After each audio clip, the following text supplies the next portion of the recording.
far we've gone over posting an assignment and posting an announcement. Let's go back to this plus sign, and we have the option to create a question. So I'm going to go up to that one. So create a question is just that. You have the option again to put it in more than one class. If it's only for specific students, you can do that here. So I'm going to type out a question, and I'm going to say, color is the sky. Now, you can add instructions if you'd like. You can add a due date, and you can add a topic.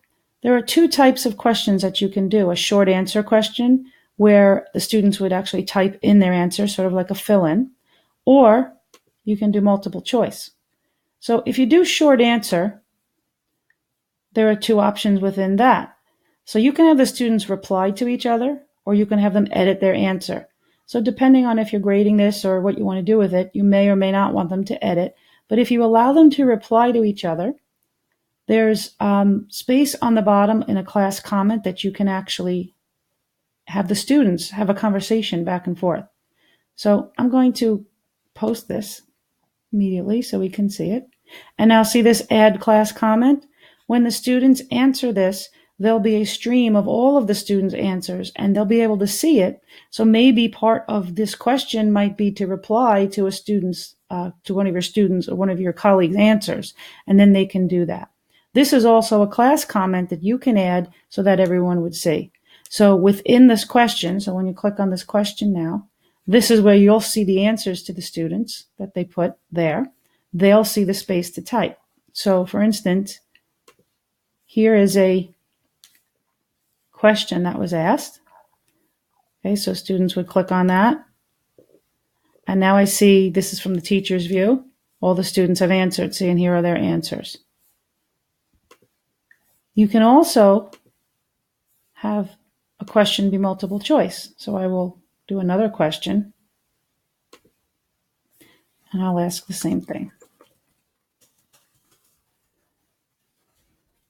Now if I switch from here and I put it on multiple choice, now I have my options. So you can start typing in, adding an option with that there, and you can keep adding as many options as you want.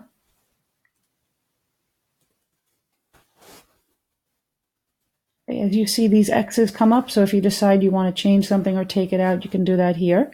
You also notice when I'm hovering, these little blue dots come up. This is how you can change the order of the answer. So if I click here, let's say I want to make it the second answer, I can do that. You also still have the option of adding all the different things that you can add, a link, a video, a Google document, or a outside attachment. Maybe to help answer this question, the students are going to watch a video, or maybe you have a link to the page where they're going to get the answer to this question. So you can still add things here. And I'll click on Ask. So now we have another question. And when the students click on a multiple choice question, they will see their choices. Okay, this is the teacher side so that you can see who answers what, but they will actually see the choices and they can click on it. So now you keep seeing that the newest post goes to the top. So let's say this first assignment that I posted down here was due on Friday, and you're noticing nobody's done.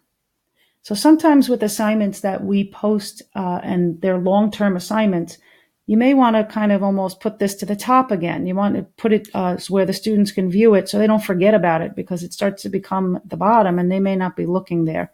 So what you can do is if you click on these three dots, you can move it to the top.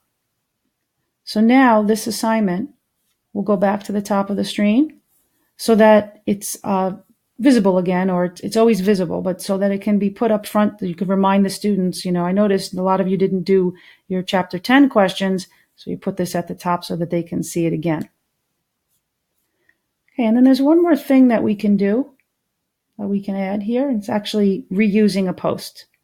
So once I click on Reuse Post, it's going to bring up the option of all of my classes. So let's say there's a period 2 class that I posted an assignment in maybe 2 weeks ago, because I didn't think I was going to do it with my period 4 class. But now I am going to do it with them. So I can go and set up the assignment again, or I could find it from the class that I posted in originally. So let's say this is my class that I have the assignment posted previously. If I click on that, now it shows me everything that's in that classroom. So I can take any of these assignments and add it to my classroom. So let's say I want to add this question.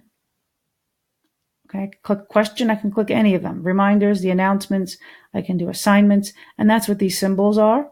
And they're also over here. So assignments have that little clipboard with the line. Question has a question mark. Announcements are just that speech bubble. So let's say I'm going to click on this one. I want this actual assignment in the classroom practice, the one that I'm in right now. Once I click on it, it'll bring up that dialog box again. Okay, so click on it. I'm going to say reuse. And it brings up that dialog box when you're setting it up. So it doesn't automatically just put it on the stream. It actually gives you the option to edit it still, because this is a different class. Maybe you're going to change the directions for this class. Maybe you're going to have them do something else, or you want to change the due date, or you want to add another resource here or take it out. So you can still edit it when you reuse it. You can do anything you need to as the same as if you had created it from scratch. So for now, I'm going to leave this the way it is, and I'm going to assign it.